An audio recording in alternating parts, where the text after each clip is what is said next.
Today I'm excited to talk to you about Andor. Now, I have seen the first 4 episodes, so that is what this review is based on. Let's dive into it. Let's talk about it. But before we do, if this is your first time here, I'd love it if you take 1 second and hit that subscribe button. Go ahead and hit that notification bell so you don't miss out on more videos like this one.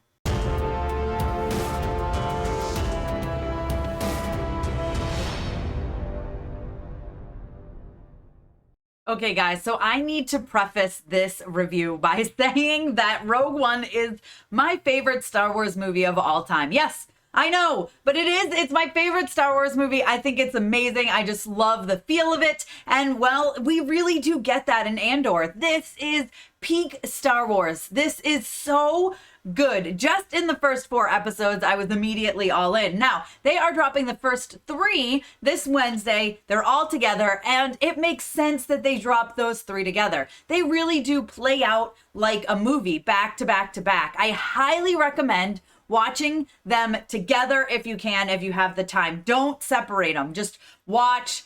I hate to say this, but stop when the credits start, then watch, stop when the credits start, watch, and then you can watch the credits on the 3rd one. But this feels like a movie. And somehow, even though we all know how it ends, we all know what happens at the end of Rogue One, and yes, I'm still mad and bitter about it, but we know what happens, and yet this still feels extremely high stakes. And that's very hard to do with something like this. You know where it's going, and you now have 24 episodes, because that's all we're getting for Andor. We already know that it's 2 seasons, 12 episodes each. We're getting 24 episodes to tell us how Cassian got from where he is at the beginning of the first episode of Andor, which is not the Cassian we know and love from Rogue One, I will just say that, to where he is at the beginning of Rogue One. Now, I imagine the final episode of the series is going to link right up with Rogue One, which has me very excited, and I can't wait to finish this journey and see how it gets there. Now, what I will say is that we do get some flashbacks as well in these first few episodes. So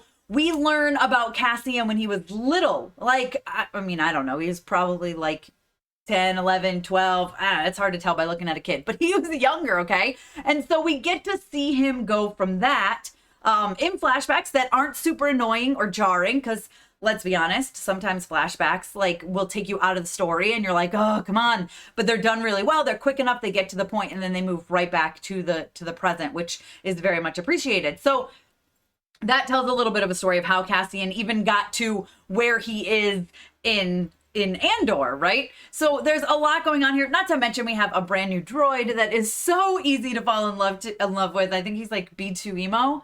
B2EMO. I don't even know how to say his name, but he's sassy and spunky, and I like him, and he has some of the best one-liners. I mean, he's no K2SO. He's no K2SO, but he is adorable and fun, and I love his interactions with Cassian. So I will say, of course, Diego Luna is incredible. He's phenomenal. He knows this character inside and out, and so to see him get to explore this side of him, I almost feel like he had this backstory for Cassian in his head the entire time he was filming Rogue One, because it just feels at home. He feels at home in this character.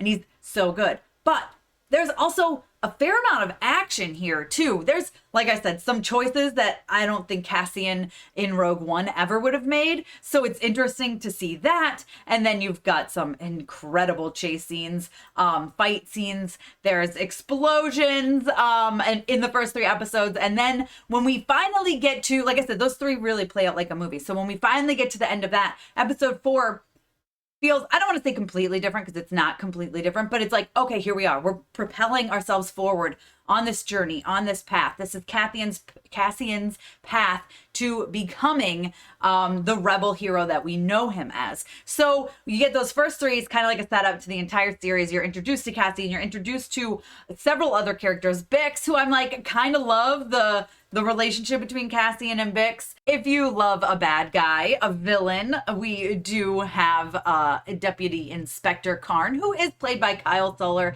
I hope I said his name right, but he's really, really good in this as well. He's just obviously doing whatever he can to prove himself in the Empire and the Imperial, and I want to be amazing, and I'm gonna do stuff even when I'm told not to do stuff, because I'm better than everyone, and I'm gonna prove that. And that's pretty much his attitude. He's one of those guys you're gonna love to hate, I think, especially as the series goes on. I'm excited to see more of him. We get a lot of him in the first 3 episodes. I don't think of him, maybe a little bit in episode 4. Episode 4 is also where Mon Mothma comes back in. As we know, she was returning from the trailer. She did press. We knew she was coming. You have to wait through those 3 episodes, but you do get her in the 4th. My favorite thing about this series is it's just feels on the ground. It's ground level. It's very much Rogue One, right? It's that same sort of thing. And like I said, the first 3 episodes really play out like a movie, which is fantastic. And the fact that we all know where this ends up. We all know what happens with Cassian. We all are aware, and yet we still are intrigued and captivated by this story and by his journey. He's a fan favorite for a reason. Diego Luna is phenomenal, of course. He's incredible, and I love seeing him back on screen as this character, who is one of my favorite Star Wars characters of all time. And like I said, Rogue One is my favorite Star Wars movie of all time. So I was very, very excited for this series. I held it up with high hopes, and I was not disappointed. It definitely delivers.